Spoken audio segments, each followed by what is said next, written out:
Hi guys, welcome everyone back to the channel.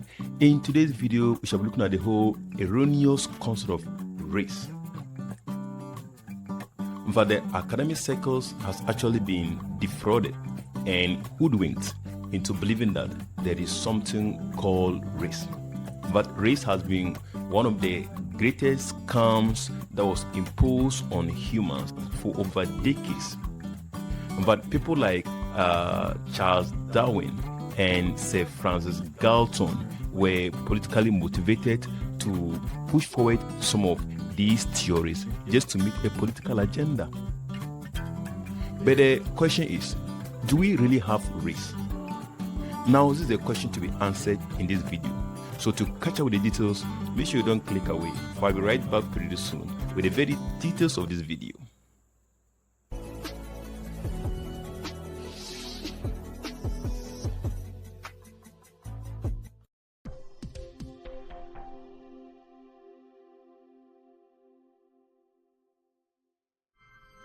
Race has been the greatest scams ever imposed on humans since the inception of civilization till date.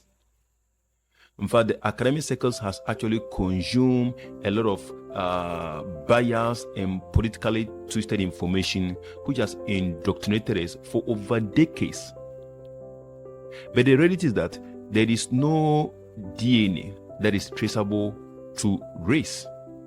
The reality is that race does not exist. Race is a coin word that has been created artificially just to classify, to marginalize, and use as a tool to oppress and repress a minority class of human beings in a society. Then the question is, why use that artificial concept of race? Now the issue is, if you want to make someone feel inferior, an important tool is to attack his mindset, is to attack his intellect, is to attack his conscious mind. And when this is done, you indoctrinate his conscious mind with indoctrinations. And when this is done, it affects the person politically, socially, religiously, and psychologically. And after this is achieved, then the person fall at the mercy of your control. And at this point, the person is easily indoctrinated and subjected to your control. And that is what race as a tool has perfectly done. Race as a political tool came in different stages and in different formats. But it was used as a tool to classify humans and then put us into groupings. And in fact, artificial classifications that has resulted in classifying human to color. Therefore, white people were assigned the name white people and then considered to be Caucasians. And Asians were seen to be a different set of humans. They were also classified under Mongolians. Then, and a color description was assigned to Africans, and that's an artificial color description that is black, and were assigned to being Negroes. So this is in order of importance. In fact, it is arranged in a hierarchical order, which means that the Caucasians, that's people classified as white-skinned people, were seen to be most superior, then followed by the Mongolians, that the Asians, to be next in superiority. Then black-skinned people, who are seen as Negroes, were classified as lowest at the bottom, and in fact even equated to animals. So after this classification was successfully done, the next agenda was now rolled out, that justifiable reason to enslave black-skinned people, because we're seen to be next to animals. So the continent of Africa was invaded, and a lot of our human resources, a lot of our people were taken as slaves to go and work in plantations. And this, in fact, some of these works is what animals would do, like bulls and bullocks would do in the farm. So once we're equated to animals, our value was to work in farms. But then at each stage of format that race takes, mostly the people revolt, it will seemingly be stopped because of the revolt. But then it will reappear in a different format. So in December 1865, the people revolted and slavery was abolished. But then it didn't end there. It resurfaced in a different format. This time around, it came in a form of colonization. Once our human resources, they could no more use our human resources to work in the farms. They saw the need of coming for our natural resources, because we had a lot of natural resources. So they saw Africa to be a vast land, and in fact, they saw Africans to be barbaric, uncivilized, and wild. So they used that as an excuse to come to civilize us. But it was being used as a disguise, because the main purpose was actually to come and loot our resources. And to avoid conflict, what the Europeans did was to share the continent like a cake. So in 1885, then came in the Berlin Conference, where they saw the need to actually meet together in a round table and share Africa like a cake among themselves. In fact, that Berlin Conference in 1885 is what resulted in sharing Africa. And when that was successfully implemented, in fact, the floodgates were now open for the natural resources, for our resources to be looted. And they heavily looted our resources and went and developed themselves. So you see that from the beginning, it all played out. And the purpose, the intent, has actually worked out. So whilst colonization was going on, in fact, it went along with segregation. But in South Africa, we experienced what was known as the apartheid regime, where black people were pushed to the slums, and much of the good lands were taken away from them, and they were pushed to the slums. So they were not having access to good social amenities, basic social amenities. And in the US was also experiencing a similar thing known as the Jim Crow, where there was this segregation. Blacks were not supposed to take the same transport, go to the same hospitals, go to the same schools with white-skinned people. And in fact, they were also pushed to the slums, and they didn't have access to basic social amenities. And surprisingly, they were able to survive and strongly, in fact, they accepted their state and built around with it a culture of Negroes. Is from that state of segregating black people and pushing them to the slums that brought about a music genre known as hip hop. And then during that time too, the black skin people took it upon themselves to build their own hospitals and social amenities. So you see, this whole thing has actually worked out as it has been planned. And even with that effect, we are still suffering the repercussion today. Now, people might think that colonization has ended, but did it actually stop entirely? No, it still works underground. And in fact, currently, what we are going through is post-colonization. In fact, the West, politically, they still control us, economically, they still control us, and they have a hand in our resources. So it is not entirely gone away, but it is still there. And this is remnant of this whole issue of racism, which we have actually gone through for decades. The concept of race is built on that erroneous belief system of what is known as egalitarianism, which is a belief system that certain class of human beings are inherently superior to others. In fact, the whole theory of race has long been proven scientifically to be baseless. But the malicious intent is to use it as a political tool to subjugate and marginalize the minority in a society. But some of these worrisome, politically motivated theories include what is known as eugenics. But eugenics is a Greek theory. It's a Greek racial theory espoused by Sir Francis Galton, which is built on the belief system that certain class of human beings are racially superior based on certain phenotypical appearance, are classified to be superior to others. And it's also on that belief system what is known as survival for the fittest. And in that case, those class of human beings that are seen to be inferior are supposed to be exterminated and eliminated from existence. That includes disabled people like cripples, the blind. In fact, any deformity on your body means that you don't deserve to live. And in fact, that concept with that evil content was adopted by the Nazis, which we witnessed the extermination of thousands of Jews, disabled people, and minority class of people on the soil of Germany. Sad. But how did this whole thing come about?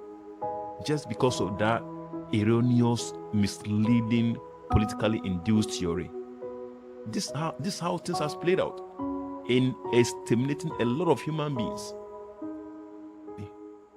The next racially malicious, politically induced theory was the theory of evolution posited by Charles Darwin.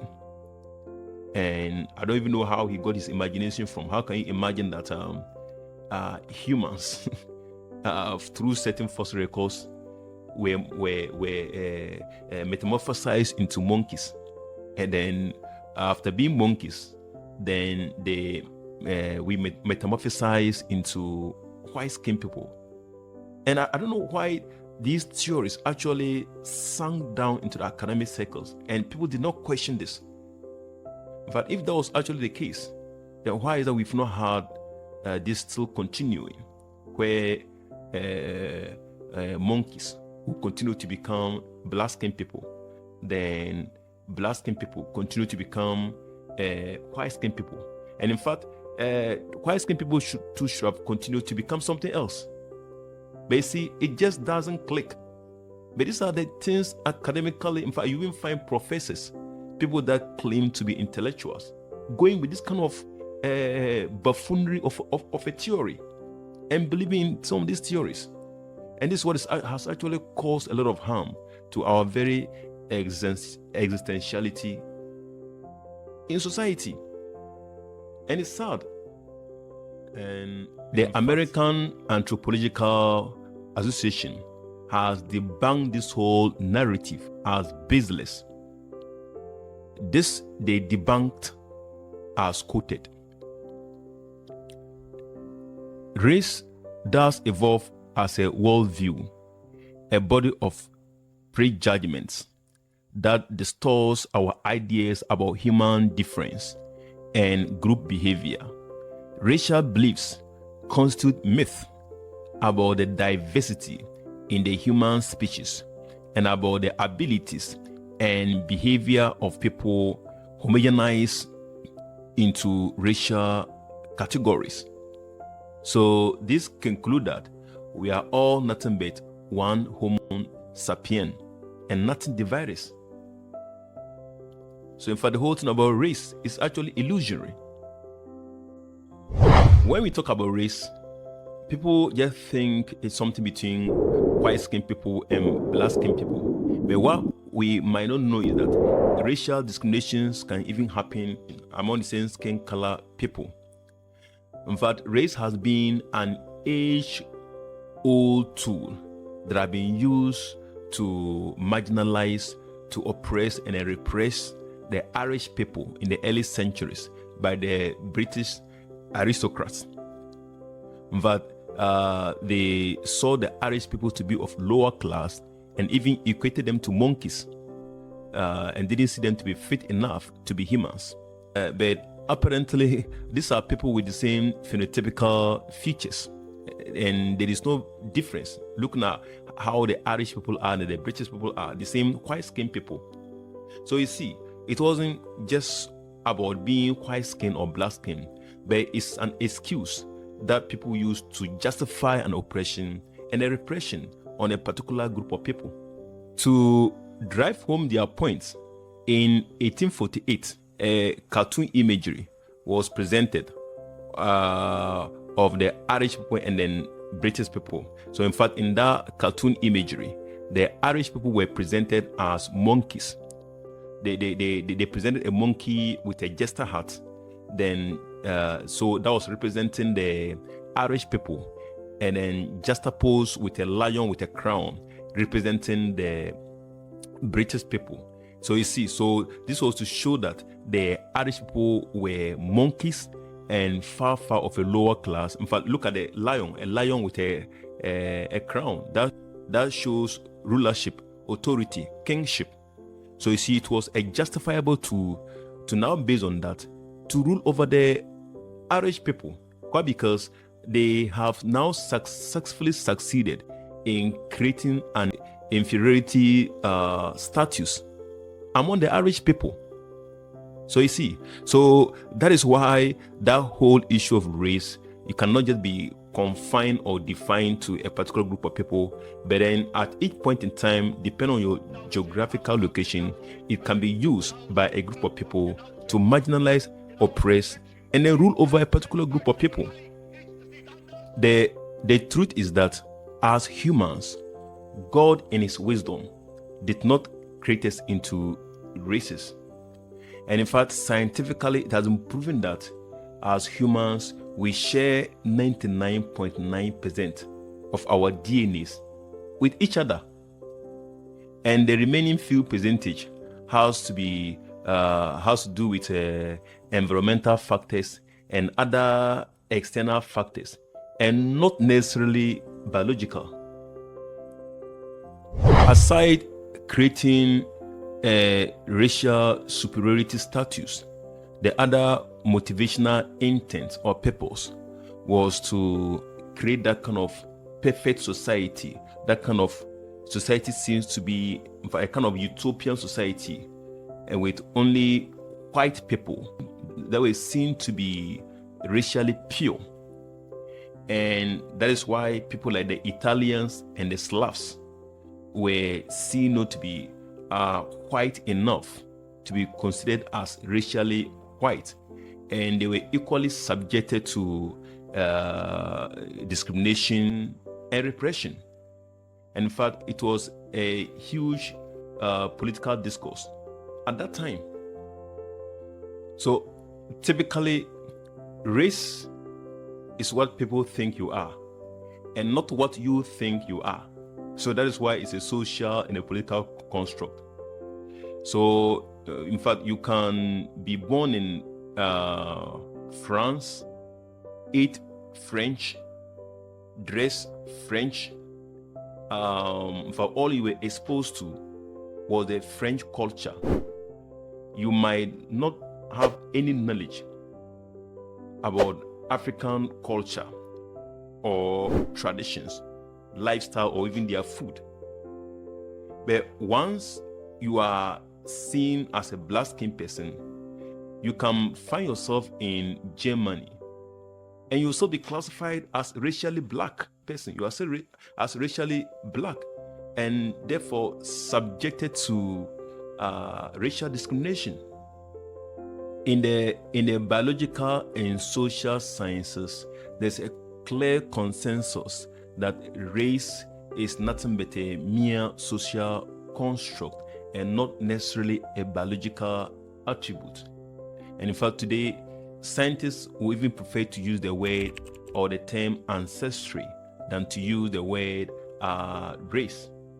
This because in DNA groupings, there is no race groupings that is attached to our DNA groupings, but nothing like that can be found.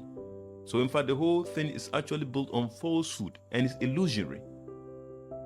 Science has proved that a person can look white, but then race retracement to DNA can connect him to an ancestry that is from Africa. Or a person can racially look black, but DNA retracement can connect him to Europe. And in fact, I heard about a man who traced his DNA, and that DNA retracement connected him to a faraway small community in the upper west region of Ghana known as Kundugu. So you see, so people are getting enlightened now and retracing their roots. And for this has proven that the Bible has not actually lied, because if you look at the Bible genealogies, you get to realize that some people that were black skinned gave birth to white skinned people, and then white skinned people also gave birth to black skinned people, and that is how we sprouted across the globe.